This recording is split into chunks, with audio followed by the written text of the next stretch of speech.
안녕하세요. 절세연구소 김창희 세무사입니다. 오늘은 2025년 세제 개편안에 대해서 한번 이야기해 보려고 합니다. 사실 요새 경기가 안 좋다 보니까 세금을 완화하는 쪽으로 가는 걸 많이들 기대를 하셨거든요. 근데 상속세가 좀 완화될까? 집 세금이 좀 줄어들까? 양도세 기준이 좀 완화될까? 뭐 이런 생각을 많이 했는데 뚜껑을 열어보니까 오히려 기업 법인세 일부는 올라가고 증권거래세도 오히려 좀 올라가고 대주주 기준도 강화가 되어가지고 안 좋은 쪽으로 가지 않았나. 본론 바로 들어가서 하나하나 설명해 드리도록 하겠습니다.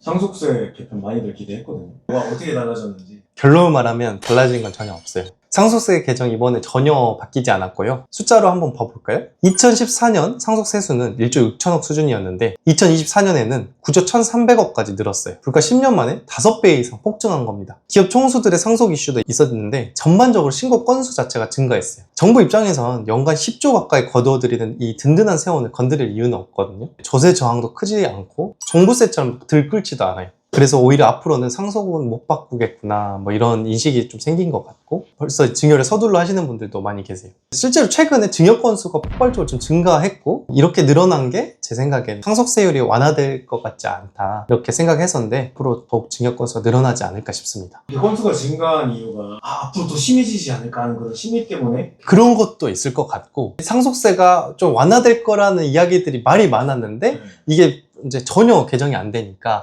똑같겠다. 그러면 사실 상속과 증여를 플래닝을 세울 때 내가 증여를 할 거면 빨리 하는 게 절세 유리하거든요. 그러니까 이제 다들 만약 안 바뀔 거라면 빨리 해야겠다 이런 생각이 좀 생기지 않았나 싶습니다. 그러면 주택 관련 세금은 어때요? 정부가 세금으로 집값을 잡지 않겠다. 좋은 쪽으로 바뀐 게 있어요. 결론을 말하면 그대로예요. 세금을 통해 안 잡겠다고 했지 세금을 또 완화해주겠다는 말을 하지도 않았거든요. 특히 양도세의 경우에 지금 다주택자 중과 규정이라는 게 살아는 있거든요. 이 중과를 이제 윤석열 때부터 계속 유예를 해주고 있는데 없어지진 않았어요. 그래서 이번에 좀 없어지지 않을까 했는데 안 없애고 살아있더라고요. 그래서 일반인 분들은 양도세 중과 다시 되는 거 아니야? 이제 유예 안 해주는 거 아니야? 이런 걱정을 많이 해주시는데 제 개인적인 견해로는 세금으로 집값을 잡지 않겠다라고 했기 때문에 이 중과를 다시 부활시키지는 않지 않을까 이런 생각이 개인적으로 있고요. 기본적으로 제 생각엔 주택 관련 세금은 여기서 더 손을 대지 않겠다 이런 방침을 고수하는 것 같아요. 더 여기서 강화를 하지도 않고 그렇다고 완화를 할 것 같지도 않아 보여요.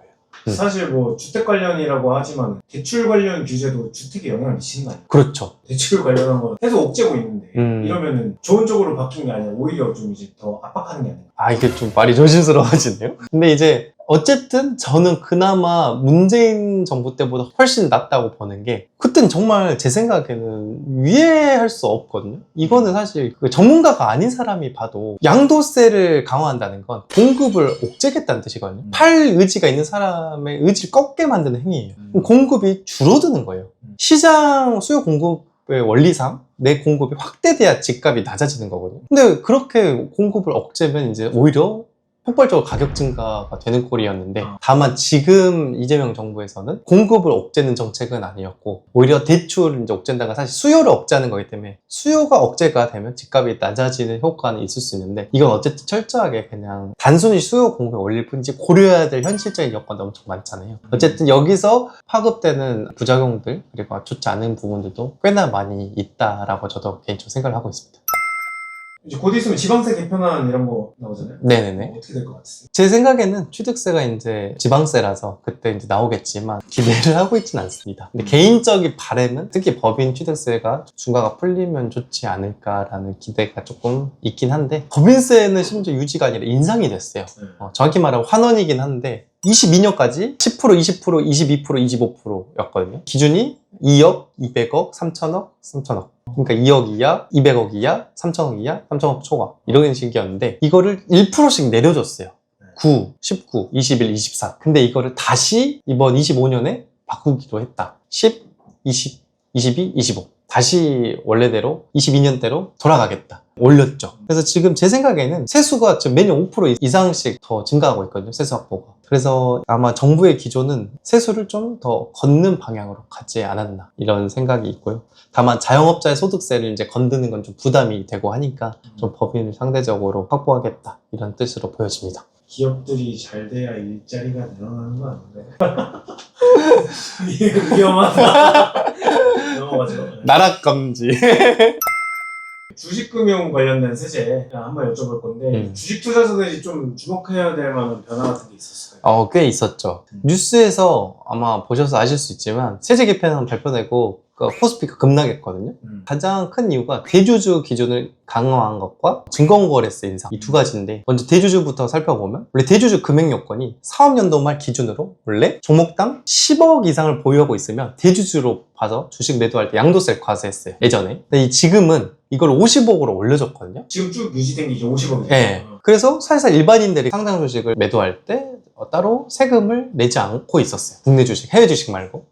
근데 이걸 다시 10억으로 낮추겠다. 그럼 대주주 기준이 강화된 거죠. 우리 입장에서 손해인 거죠. 그럼 사실 10억만 넘기면 양도세가 과세되니 아마 일반인들은 이런 생각을 하는 거죠. 사고 팔고 반복되지 않을까. 왜냐면 사업연도 말 기준으로 이제 대주주를 판단하니까 사업연도 말이 되기 전에 사람들이 다 던지려고 하고 이제 또 이제 그러면 또 떨어지겠죠, 가격이.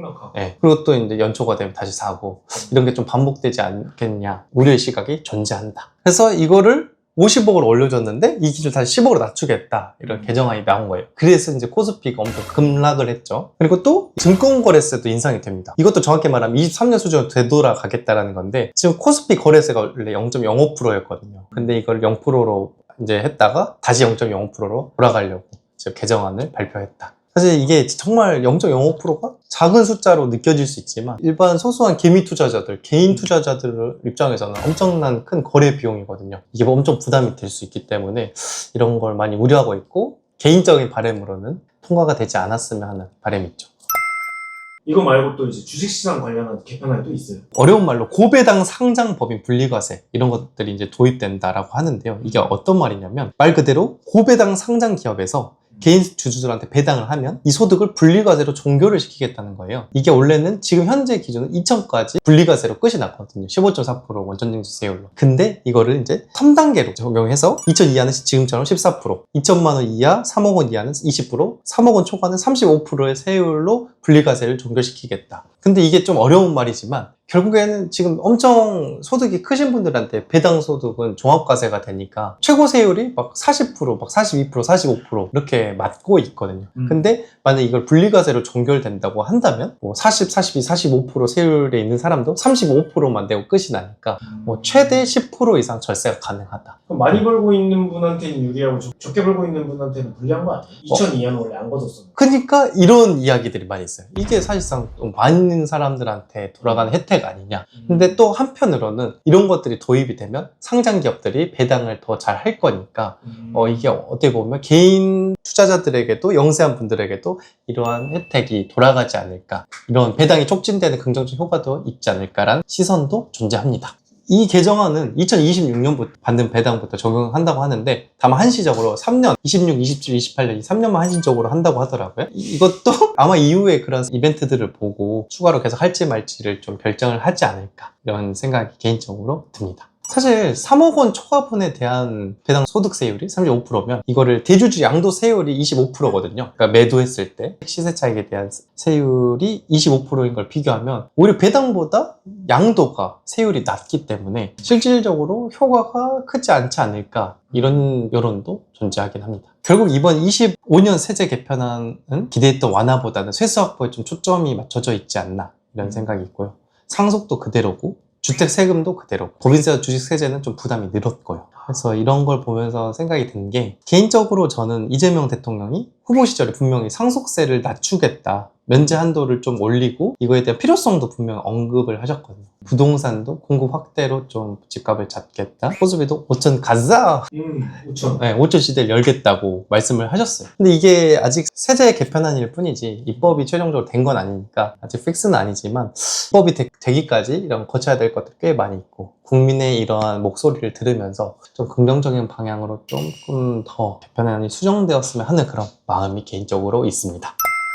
오늘은 세제 개편안에 대해 한번 알아보았는데요. 사실 상속과 증여를 준비하고 계시는 분들은 많이 아시겠지만, 이 개편안만 놓고 본다면 사실 증여를 지금 준비해야 하는 분들이 많이 계실 수가 있어요. 개편안은 개편안이고 결국 어쨌든 그럼에도 불구하고 현재 법적인 부분들을 고려했을 때조차도 절세 컨설팅을 통해서 세금을 많이 줄일 수가 있거든요. 그래서 저희 절세 연구소에 연락을 주시면 최대한 절세하는 방향으로 도와드릴 테니까 상담 요청해 봐 주세요. 또 증여나 사업적으로 절세가 필요한 분들이 주위에 계시다면 이 영상 공유 마구마구 부탁드리도록 하겠습니다. 또 도움이 되셨다면 구독, 좋아요, 댓글, 알림 설정 부탁드리고요. 시청해 주셔서 감사합니다.